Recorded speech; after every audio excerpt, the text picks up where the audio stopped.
ನೇಣು ಹಾಕಿಕೊಂಡು ಸತ್ತು ಹೋಗಿದ್ದಾರೆ. ಅದರಲ್ಲಿ ಇನ್ನೂ ಕೆಲವು ರೈತರು ಭೂಮಿ ಸಿಗದೆ ಗುಡ್ಡಗಾಡಿನಲ್ಲಿ ಮನೆ ಕಟ್ಟಿಸಿಕೊಂಡು ದುಡಿಮೆ ಇಲ್ಲದೆ ಮುಗಿಲನ್ನೇ ನೋಡುತ್ತಿದ್ದಾರೆ. ಹೀಗಾಯಿತೆ ಪರಿಸ್ಥಿತಿ. ಅಷ್ಟೇ ಅಲ್ಲ ಸೀತಾ, ಅದರಲ್ಲಿ ಕೆಲವೊಬ್ಬ ರೈತರು ಪ್ರಜ್ಞಾವಂತರಾಗಿ ಸರ್ಕಾರ ನಿಗದಿಪಡಿಸಿದ ಜಾಗೆ ಬಿಟ್ಟು ನೆಂಟರಿದ್ದಲ್ಲಿ ಹೋಗಿ ಎಂಟನ್ನು ಕಟ್ಟಿಕೊಂಡು ಬಂಡ ರೈತರು ಆಗಿದ್ದಾರೆ. ಅವರವರ ಹಣೆ ಬರಕ್ಕೆ ಹಣೆ ಯಾರು ನೋಡಿ. ನೀವು ಬಿಸಿಲಲ್ಲಿ ಆಯಾಸಗೊಂಡು ಬಂದಿದ್ದೀರಾ, ನೀರು ಕುಡಿಯುವಂತೆ ಬನ್ನಿ.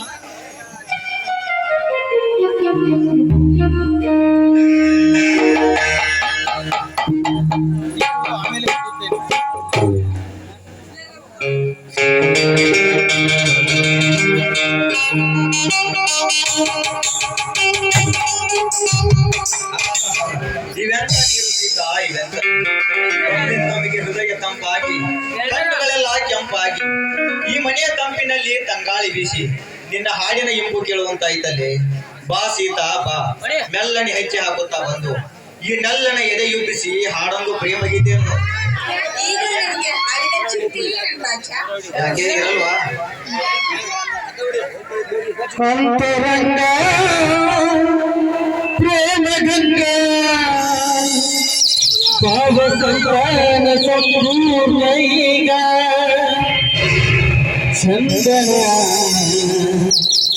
ಚಂದನ ಚಂದ ಚಂದ ಬಾಳೆಲ್ಲ ಚಂದನ ಅಂತರಂಗ ಪ್ರೇಮ ಗಂಗಾ ಅಂತರಂಗ ಪ್ರೇಮ ಗಂಗಾ ಭಾವ ಸಂತಾನ ಸಂಪೂರ್ಣೈಗ ಚಂದನ ಚಂದನ ಚಂದ್ರ ಚಂದ್ರ ಬಾಳೆಲ್ಲ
ಸಿದ್ದರಾಮನ ಮನೆ ಅಂದ್ರೆ ಇದೇನ್ರಿ?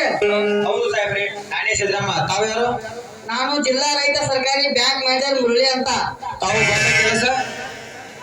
ತಾವು 3 ವರ್ಷದ ಹಿಂದೆ ಬೇಸಾಲ ಅಂತ 20,000 ಹಣ ತೆಗೆದುಕೊಂಡಿದ್ದು ಕಟಬಾಕಿ ಇದೆ. ಸ್ವತಃ ವಸೂಲಿಗಾಗಿ ನಾನೇ ತಿರುಗುತ್ತಿದ್ದೇನೆ. ಸಾಹೇಬ್ರಿ, ಹಾಗೆ ಮಾಡಬೇಡಿ ಸಾಹೇಬ್ರಿ. ನಿಜವಾಗ್ಲೂ ನಾನು ಸಾಲ ತೀರಿಸಿದ್ದೇನೆ. ಕಟಬಾಕಿ ಇಟ್ಟದ್ದು ನಿಜ. ಆದರೆ ಇದೇ ರೀತಿ ನಿನ್ನ ಹೊಲ ಹರಾಜಾಗ್ತೀನಿ ಅಂದಾಗ ಹೋದ ವಾರದಲ್ಲಿ 30,000 ಸೇರಿಸಿ ಪಾವತಿಸಿ ಬಂದಿದ್ದೇನೆ. ಬೇಕಾದರೆ ನನ್ನ ಖಾತೆಯನ್ನ ಸರಿಯಾಗಿ ನೋಡಿ. ರೈತರಿಗೆ ಮೋಸ ಮಾಡುವನಲ್ಲಪ್ಪ ಈ ಮುರಳಿ. ನಾನು ರೈತನಿದ್ದೇನೆ. ರೈತರ ಕಷ್ಟ ಏನಂತೂ ನನಗೆ ಚೆನ್ನಾಗಿ ಗೊತ್ತು. ಹಿಂದಿನ ಬ್ಯಾಂಕ್ ಮ್ಯಾನೇಜರ್ ಕ್ಯಾಸಲ್ ಕೂಡ ಇದೇ ರೀತಿ 50 ಜನರಿಗೆ ಮೋಸ ಮಾಡಿ 1 ಕೋಟಿ ಪಂಗನಾಮ ಹಾಕಿ ವರ್ಗಾಯಿಸಿಕೊಂಡು ಹೋಗಿದ್ದಾರೆ. ಎಲ್ಲಿ ಆ ಪಾವತಿ ಕೊಡಿ ನೋಡೋಣ.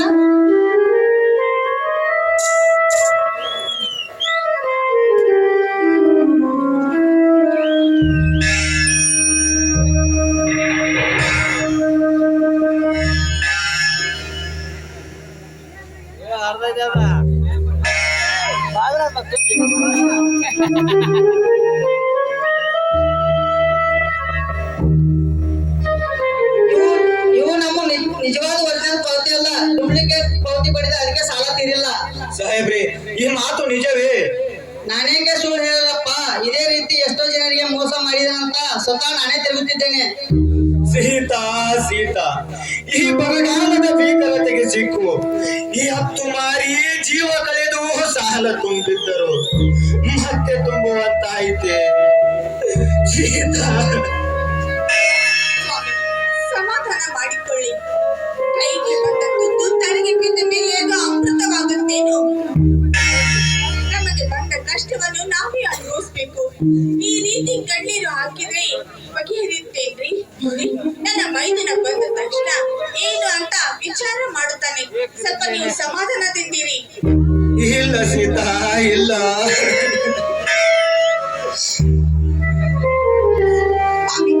ಇನ್ನೆರಡು ದಿನದಲ್ಲಿ ಹೇಗಾದ್ರೂ ಮಾಡಿ ಹಣ ಹೊಂದಿಸಿ ಕಳಿಸೋಣ ನನ್ನ ಮೈದನನ ಕೈಯಲ್ಲಿ. ಸ್ವಾಮಿ, ಯಾರು ಏನು ಹೇಳಿದ್ರು ಏನ್ ಬಿಡಿ, ನಾನು ಬರ್ತೇನೆ. ಸೀತಾ, ಇದ್ಯಾವ ಅಗ್ನಿ ಪರೀಕ್ಷೆ ಬಂತು ನಮಗೆ? ನನ್ನ ತಮ್ಮ ಬಂದು ಕೇಳಿದರೆ ಏನೆಂದು ಹೇಳಲಿ ಅವನಿಗೆ? ನೋಡಿ, ಅವನು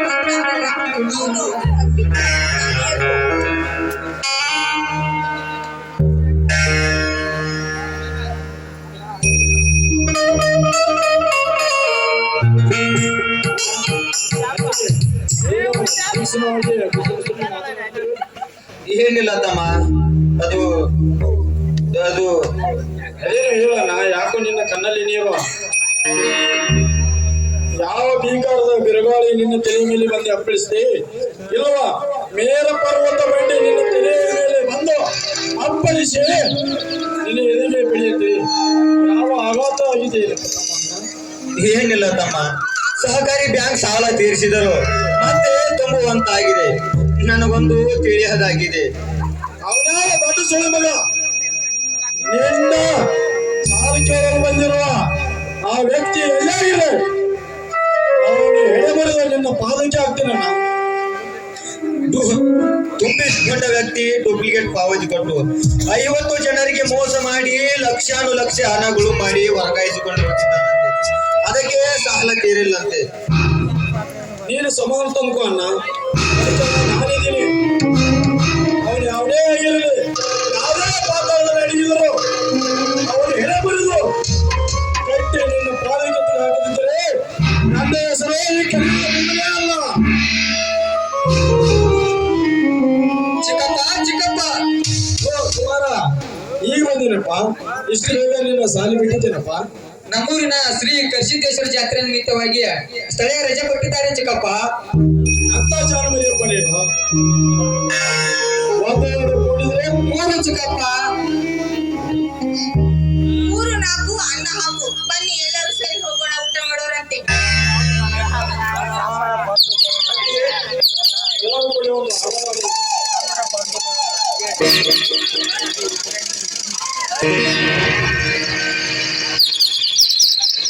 ನನ್ನ ಮನೆಯಲ್ಲಿ ದಿನವೂ ಬಿರಿದ ಚೈತ್ರವೇ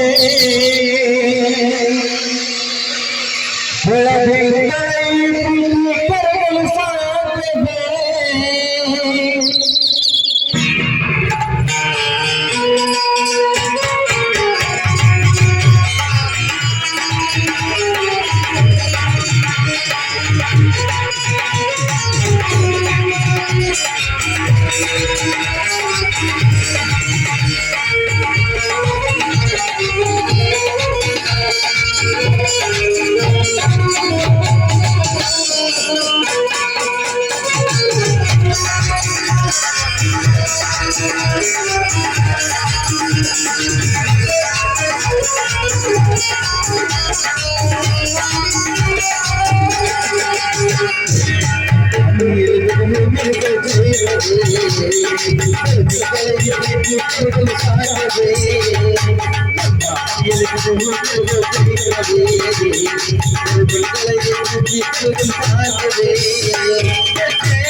ತುಂಬಾ ಆಸೆ ಆಗುತ್ತದೆ.